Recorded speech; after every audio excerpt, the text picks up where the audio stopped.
पूरी क्लास एक death game में फंस गई थी। सबको जिंदा रहने के लिए एक कॉफिन के अंदर घुसना था, पर हर कॉफिन सेफ नहीं था। ज्यादातर के अंदर सड़ी हुई लाशें बंद थीं, सिर्फ कुछ ही खाली थे। इसलिए जब सब लोग खाली कॉफिन की तरफ भागे, तुम सीधे एक रेड कॉफिन की तरफ चल दिए जिसमें एक 3S लेवल की ईविल स्पिरिट का पहरा था। आसपास के सभी लोगों को लगा कि तुम्हारा दिमाग खराब हो गया है, पर उन्हें ये नहीं पता था कि तुम भगवान के प्राइवेट चैट को देख सकते हो और तुम्हें गेम के सारे हिंट्स सीधे सोर्स से मिल रहे थे। तभी कब्रिस्तान के ऊपर आसमान में खून जैसे लाल अक्षर दिखाई दिए। कर्स्ड वर्ल्ड में प्लेयर्स का स्वागत है। काउंटडाउन 0 होने से पहले अपना कॉफिन चुन लो। एक कॉफिन में सिर्फ एक ही इंसान आ सकता है। रूल्स फॉलो करो, कोई एक्सेप्शन नहीं मिलेगा। बचने वालों को बड़ा इनाम मिलेगा और हारने वाले वहीं के वहीं खत्म कर दिए जाएंगे। उनके ठीक ऊपर एक 10 मिनट का काउंटडाउन शुरू हो गया और लोग डर के मारे बिल्कुल पागल हो गए। एक लड़की जमीन पर गिरकर रोने लगी, हम कहाँ हैं, कोई हमारी मदद करो। एक लड़का इतना डर गया कि वो सीधे पहाड़ी की तरफ भागा, पर जैसे ही उसने ग्रे VEYARD की बाउंड्री को छुआ, एक इनविजिबल ताकत ने उसके जिस्म के चिथड़े उड़ा दिए और वो काली धूल में बदल गया। और देखते ही देखते मैदान से एक कॉफिन गायब हो गया। तभी उस अफरा तफरी के बीच एक आवाज गूंजी, कोई अपनी जगह से हिलेगा नहीं। तुमने मुड़कर देखा तो वो क्लास का अमीर लड़का फेंगजी था जो भीड़ के बीचों बीच खड़ा था। उसके चेहरे पर डर का नाम और निशान नहीं था, बल्कि एक अजीब सा जुनूनी एक्साइटमेंट था। अगले ही पल उसकी आंखों के पीछे एक हल्की सिल्वर चमक दिखी। System alert. फेंगजी का प्रेशर में ये फैसला देखकर घोस्ट लॉर्ड का ध्यान उस पर गया है। इनिशियल डिरैंकेबिलिटी अनलॉक हो गई है। फेंगजी, तुम्हें एक पावर मिली है, पर उसने इस पर ध्यान नहीं दिया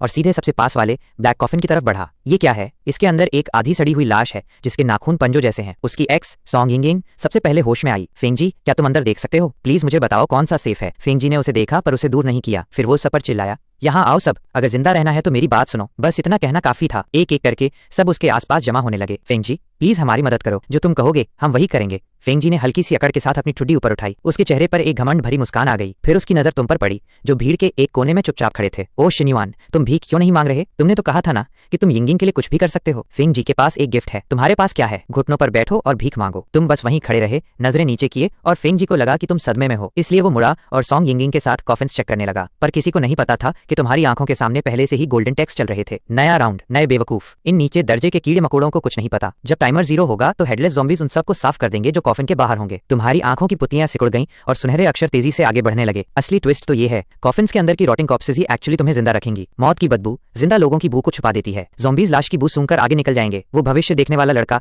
यहाँ पागल होकर खाली कॉफिन ढूंढ रहा है। उसे लगता है खाली का मतलब सेफ है। ये तो सीधे डेथ ट्रैप है। खेल खराब मत करना। मैंने उसे वो एबिलिटी सिर्फ एक चारे के तौर पर दी है ताकि उसे एक खाली कॉफिन चुनते हुए और उसके चिथड़े उड़ते हुए देख सकूं। असली इनाम तो वो रेड कॉफिन है जो तालिस्मैन से ढका है। उसके अंदर एक SSS रैंक की घोस्ट ब्राइट बंद है। तुम्हारा दिल जोर से धड़कने लगा और तुमने अपने गुस्से को अंदर ही दबा दिया। 3 साल तक तुमने घिस घिस कर पैसे कमाए सिर्फ सॉन्ग यिंगिंग को महंगी चीजें दिलाने के लिए, और जैसे ही उसकी ग्रेजुएशन खत्म हुई वो सीधे फेंगजी के पास भाग गई। तुम्हारा सीना ठंडा पड़ गया। ये पैसे की भूखी लड़की और वो अमीर लड़का एक दूसरे के साथ जहन्नुम में ही ठीक है। इस वक्त फेंगजी ने सॉन्ग यिंगिंग के कंधे पर हाथ रखा हुआ था और सबको कॉफिन्स बांट रहा थी। इसमें एक सड़ी हुई लाश है। तुम जिंदा रहोगे पर तुम्हें इसे झेलना पड़ेगा। ली ज़िकियांग, ये तुम्हारा है। ली ज़िकियांग ने पागलों की तरह सर हिलाया और उसका शुक्रिया अदा किया। इसमें भी एक लाश है पर थोड़ी कम सड़ी है। झांगटिंग, तुम इसमें घुस जाओ। झांगटिंग रोते हुए शुक्रिया कह रही